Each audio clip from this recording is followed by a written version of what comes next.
Market school में capacity building कार्यशाला का किया आयोजन। राजकीय वरिष्ठ माध्यमिक पाठशाला माकड़ी में हिमाचल प्रदेश विज्ञान प्रौद्योगिकी एवं पर्यावरण परिषद शिमला के सौजन्य से एक दिन का कैपेसिटी बिल्डिंग कार्यशाला का आयोजन किया गया। इस कार्यशाला का मुख्य थीम एनर्जी और वाटर कंजर्वेशन था।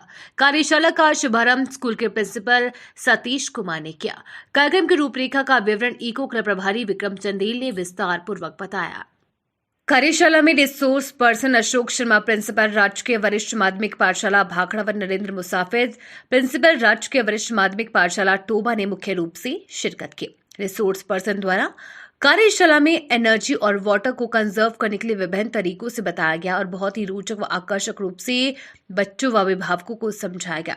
कार्यक्रम में प्रतिभागियों को इनाम वितरित किए गए। स्वारघाट से सूरज चंदेल की रिपोर्ट। इसलिए इसको बचाने के लिए केवल हम ही जिम्मेदार हैं।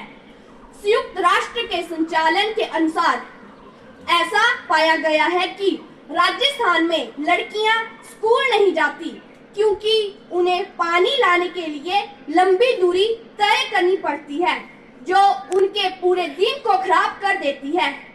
इसलिए उन्हें किसी और काम के लिए समय नहीं मिलता। राष्ट्रीय अपराध रिकॉर्ड ब्यूटी के सर्वेक्षण के अनुसार रिकॉर्ड किया गया है कि लगभग 16,632 किसान आत्महत्या के द्वारा अपने जीवन को समाप्त कर चुके हैं। हालांकि 14.4% मामले सूखे के कारण घटित हुए हैं। इसलिए हम कह सकते हैं कि भारत और दूसरे विकासशील देशों में अशिक्षा, आत्महत्या, लड़ाई और दूसरे सामाजिक मुद्दों के कारण भी पानी की कमी है। पानी की कमी वाले ऐसे क्षेत्रों में भविष्य पीढ़ी के बच्चों अपने मूल शिक्षा के अधिकार और खुशी से जीने के अधिकार को प्राप्त नहीं कर पाते। भारत के जिम्मेदार नागरिक होने के नाते पानी की कमी के सभी समस्याओं के बारे में हमें अपने आप को जागरूक रखना चाहिए, जिससे हम आप अपने घर की छतों पर अपनी फसलें उगा पाएंगे। क्योंकि बंजर जमीन में तो आप पानी डालेंगे नहीं, डालेंगे तो पानी एकदम नीचे चला जाएगा, वो पौधे को तो मिलेगा नहीं। इसलिए जो आज के तरीके हैं पौधों को सींचने के, उन्हें अपनाइए। उनमें सबसे कम पानी लगता है। अशोक सर आपको समझा रहे थे कि क्या क्या तरीके हैं सिंचाई करने के, उस तरीके से सिंचाई करिए। पानी का इस्तेमाल बिल्कुल उस तरह से करिए। एक बूंद पानी एक जीवन बचा सकती है। एक बूंद पानी एक जीवन बचा सकती है।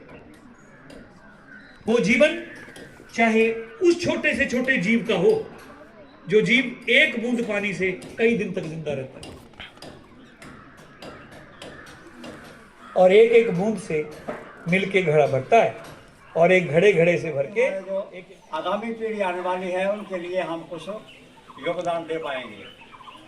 साथ में ऊर्जा की बात रही, डीजल पेट्रोल, मैं बोल सकता हूँ कि अगर 1960 की बात की जाए तो डीजल जो था वो 1.5 रुपये लीटर था। किलो में आता था, उसमें लीटर तो बाद में आए हैं। तो 1.5 रुपये किलो और 1 रुपये 70 पैसे 80 पैसे पेट्रोल। तो जैसे जैसे हम जो हमारा सबसे पहला वेद लिखा गया था उसमें ये श्लोक लिखा गया है, और इसका अर्थ क्या हुआ? अपसु अन्ते अमृतम, जो जल है इसके अंदर अमृत है, अर्थात जल ही अमृत है। और अपसु भेषजम अपाम, और जल में औषधि है, जल ही औषधि है। तो हे सज्जनों, आइए इस जल की प्रशंसा करें। ये कब कहा गया?